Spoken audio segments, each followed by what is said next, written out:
Before we begin, make sure you hit that subscribe button, leave your like, and turn on notifications so you never miss another untold Western tale. Today's story is different, a slow-burning mystery wrapped in dust, bees, and secrets deep beneath the soil. It all began on a lonely stretch of land where a black rancher named Jeremiah had carved a life from nothing. Quiet, respected, and known for his horses, Jeremiah lived alone on the edge of Split Pine, a town barely standing after the war. His days were spent in sweat and silence, his nights under stars that held no mercy. Jeremiah didn't mind solitude. He trusted the land more than he trusted people. But everything shifted the day a man arrived carrying only a sack and a smoker. The stranger introduced himself as Tobias, a beekeeper by trade, or so he claimed. He asked to rent a patch of land to place his hives. Said the sun there was perfect. Jeremiah didn't ask questions. He wasn't the kind of man who invited trouble, but he knew how to look it in the eye when it came. Something in Tobias's eyes wasn't right. Not fear, not guilt, just a calculation.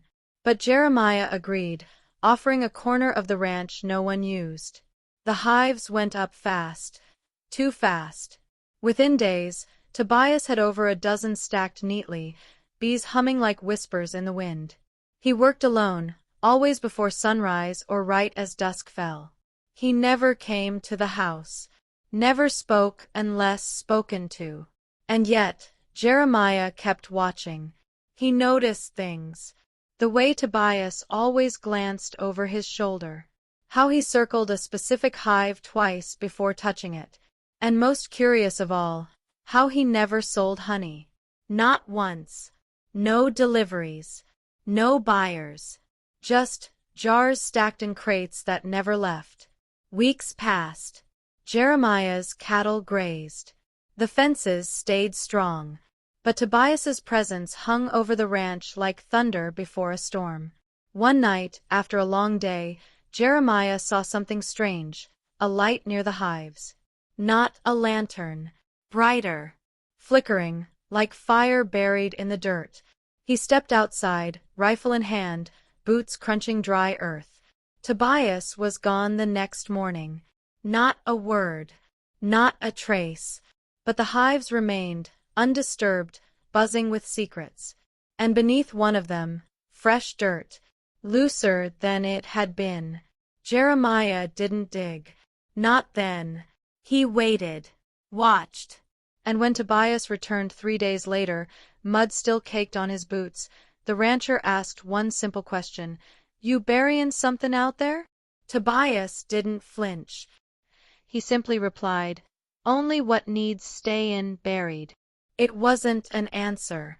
It was a warning. And Jeremiah, who'd seen men die with less mystery in their mouths, knew better than to push, for now. That night, thunder finally rolled. A desert storm tore through the valley, winds howling like spirits. One of the hives toppled.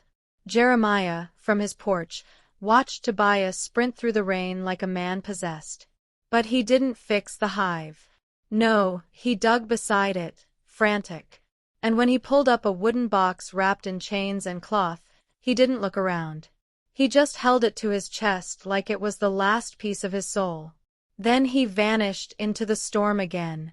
The next morning, Jeremiah went down to where the hive had stood. The ground was torn, but nothing remained. No box. No hole. Just the eerie calm of buzzing bees and desert silence. He knelt, ran his hand over the dirt, and felt something. Metal. He didn't dig deeper. Not yet. But something inside him snapped into place, a memory of war, of graves and hidden things. He knew Tobias was hiding more than honey. Jeremiah tried to stay out of it. Really, he did. He had his cattle, his chores, his past. But that night, he stood at the edge of the hive field, watching Tobias pace like a man on the edge of a cliff. "They'll come for it," the beekeeper whispered. "They always come." Who was they? What was it? The questions crawled in Jeremiah's mind like ants under skin. He'd given the man land, not sanctuary from ghosts. And yet, the land was listening, watching, like it had before, long ago, when blood soaked it red. Tobias started sleeping by the hives. Didn't come near the house anymore. Jeremiah left food at the fence, never touched. But the bees stayed calm. Too calm. They didn't swarm, didn't sting, as if they were guarding, not working. And Tobias, he stopped speaking altogether, just whispered to the ground, to the hives, to the box that was no longer there, or maybe still was. Somewhere deeper, somewhere only he could reach. Then came the riders. 3 men, dust-covered, eyes sharp. Didn't say who they were. Just asked if Jeremiah had seen a man tending bees. He said no. They didn't believe him. But they didn't push. Just circled the ranch, glanced at the hives, and rode off, for now. That night, Tobias knocked on Jeremiah's door. First time ever. He looked hollow. If they dig, he whispered, it's not just me they'll find. Jeremiah looked at him, then at the field. And he knew, something wasn't just buried out there, it was waiting. Jeremiah didn't sleep that night. He sat in his old rocking chair, the rifle across his lap, boots firm on the porch wood. Every creak of the windmill, every buzz in the air, every sound made him wonder if this land, once a place of peace, was becoming something darker. Tobias had returned to the hives, muttering things under his breath, drawing strange symbols in the dirt, and whispering to the bees like they were his children. Something ancient lingered in those rituals. Something that didn't belong in the world of men. The next morning, Jeremiah walked down to the hive field with a shovel. He didn't ask permission, didn't speak, just stared at Tobias and said, "We dig. Together." Tobias didn't argue. He simply nodded, a man defeated. A man afraid of the truth more than the lie. They started near the collapsed hive. The bees didn't attack. They hovered, watching. Jeremiah dug slow, methodical, layer by layer. And when his shovel hit wood, they stopped. What they unearthed wasn't just a box. It was a coffin-sized chest, sealed in tar and iron bolts. Tobias fell to his knees. "I tried to leave it," he said. "But it always comes back. Always finds me." Jeremiah didn't reply. He knew what fear looked like. But this was terror born of something unnatural. Something not made by bullets or blood, but by curses. The box wasn't locked. It was sealed. Hand-forged chains wrapped around it, embedded with markings. Symbols Jeremiah had seen only once, in a battlefield outside Louisiana, where men dropped dead without wounds. "What's in it?" Jeremiah asked. Tobias hesitated, then said, "My brother." Jeremiah narrowed his eyes. "Dead." Tobias shook his head. "No, not exactly." He explained how years ago, his brother had uncovered something in a mine, something he shouldn't have touched. Whatever it was, it entered him, changed him, made him speak in tongues, burn without fire, dream while wide awake. They locked him in that box to stop the thing from spreading. But even buried, it called out. And now it was calling again. Jeremiah stood, breathing heavy. He'd faced outlaws, bounty hunters, and crooked sheriffs. But this was different. "Why bring it here?" he asked. Tobias's voice cracked. "Because this land is old. Pure. The bees, they protect it. I thought, maybe they'd hold it back. And maybe they had. Until now." The balance was tipping. The riders weren't bounty men. They were seekers, followers of the thing inside the box. They didn't want Tobias. They wanted what he'd hidden. The next evening, the hives were restless. The air buzzed louder. The wind turned sour.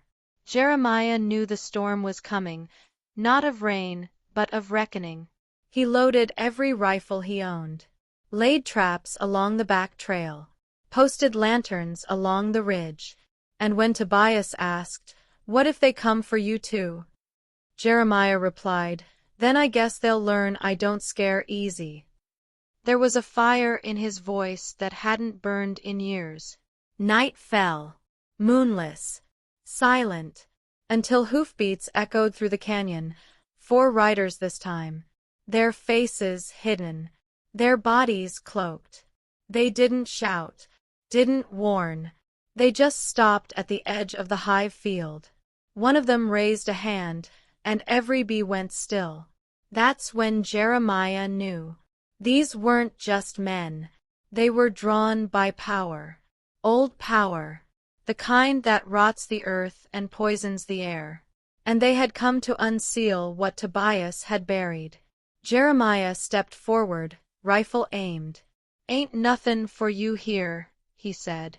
One of the cloaked men laughed, a hollow, echoing sound. "You don't understand what you guard, old man. That box don't belong to him. It belongs to the land." Tobias cried out, "You're wrong. It's cursed." But the riders didn't flinch. They moved forward, slow, deliberate, as if they had all the time in the world. That's when the bees attacked. Thousands of them, bursting from every hive like a cloud of vengeance. The air turned gold and black. The sound was deafening. Jeremiah ducked, pulling Tobias down. The riders tried to fight them off, but they weren't just stung. They were consumed. Their cloaks caught fire without flame. Their horses screamed and bolted. One rider dropped, convulsing, his eyes white. The rest fled, but the bees followed.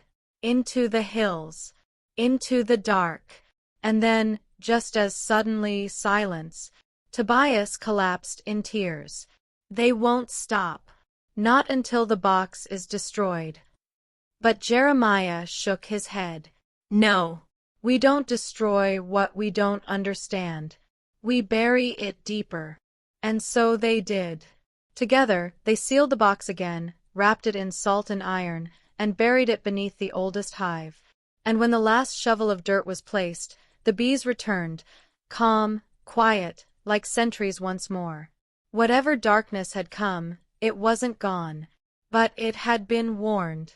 The next days were quiet. Too quiet. Jeremiah patrolled the land with the same caution he once had during cattle raids. But no riders returned. No shadows lingered. The bees resumed their rhythm, working the hives as if nothing had ever happened. But he knew better. The land remembered. The box beneath the hive pulsed with a stillness that wasn't peace. It was waiting. Tobias stayed, working the hives under Jeremiah's supervision, no longer a stranger, but not yet a friend. Just 2 men bound by something they'd both rather forget. Tobias explained more in the coming weeks. About his brother's madness. About voices in the mine that sang to him. About how the box was forged in the hands of men who'd seen the veil between life and something else, and swore never to open it again. Jeremiah listened. He didn't judge. He'd fought in a war that taught him some evils couldn't be explained, only endured. And whatever power was buried on his land, it had chosen not to destroy them. For now. They rebuilt the destroyed hive, careful not to disturb the buried seal. Jeremiah placed a horseshoe above the entrance, dipped in blood and ash, an old southern charm his grandmother once used to keep things that walk at night from crossing the threshold. Tobias smiled at the gesture. "You believe in all that?" Jeremiah didn't blink. "I believe in what works." Out here, logic didn't plow fields or keep wolves from the door. Belief was a tool. Just like a rifle. Just like a shovel. One evening, a local boy came by selling eggs. He asked about the beekeeper. Jeremiah simply said, "He's helpin' me now." The boy nodded and pointed at the hives. The bees are louder these days. Jeremiah looked out over the land. That's 'cause they're listening harder. There was something poetic in that. The idea that the creatures of the earth could be guardians when men failed. Jeremiah had spent his life being feared, but now he understood what it meant to be trusted, not just by people, but by the land itself. Tobias started to change. He worked harder, slept better, spoke softer. The weight in his eyes faded little by little. Jeremiah didn't comment, but he noticed. The man who came running from the past was now standing still, rooted like the hives he tended. Some nights, they'd sit on the porch, sharing silence and sour whiskey, the stars stretching wide above them. No talk of the box. No talk of the past. Just the sound of bees humming in the moonlight, and the quiet knowing that life, however twisted, had granted them another chance. Then, one morning, Tobias left a note. No goodbye. No warning. Just 3 words scribbled on old paper. It's calling again. Jeremiah found his gear missing. His boots, his bag, the old iron medallion they'd dug up near the coffin. The wind was different that day. Jeremiah didn't chase him. Some journeys had to be walked alone. He just stood near the hive where the box slept and whispered, "He ain't comin' back." The bees answered with silence, like they understood the cost of keeping something buried too long. Weeks passed. The crops grew. The cattle multiplied. Life resumed. But Jeremiah kept one lantern lit every night. Just in case. In case Tobias returned. In case something darker did. It wasn't fear. It was preparation. He cleaned his rifle more often. Set salt rings at the edges of the fence line. And every morning he visited the hives, not to check the honey, but to listen. Because when the buzzing changed pitch, when the bees grew restless, he'd know it was starting again. One evening, the buzzing did stop. Just for a second. Just long enough for Jeremiah to look up from his coffee and mutter, "Not yet." And then, like thunder rolling in reverse, the sound returned. The bees resumed their hum. The stars stayed fixed. Whatever darkness waited, it wasn't ready to rise. Not yet. And as long as Jeremiah breathed, it wouldn't do so without a fight. He became a legend again, not the kind feared for his fists or his gun, but the kind whispered about by ranch hands and travelers. The man with the cursed land. The beekeeper's ghost. The soldier of silence. And those who dared cross the land at night swore they saw lanterns moving through the hives. Not wind. Not tricks. Something else. And sometimes, when the wind blew just right, they heard a man talking softly, not to people, to bees. So if you ever find yourself passing through that stretch of earth, with the sun sinking low and the buzz of insects rising high, tread careful. Not all graves are marked. Not all guardians wear wings. And if you hear the bees go silent, ride faster. Because the black rancher still watches. And he knows what sleeps beneath the hives.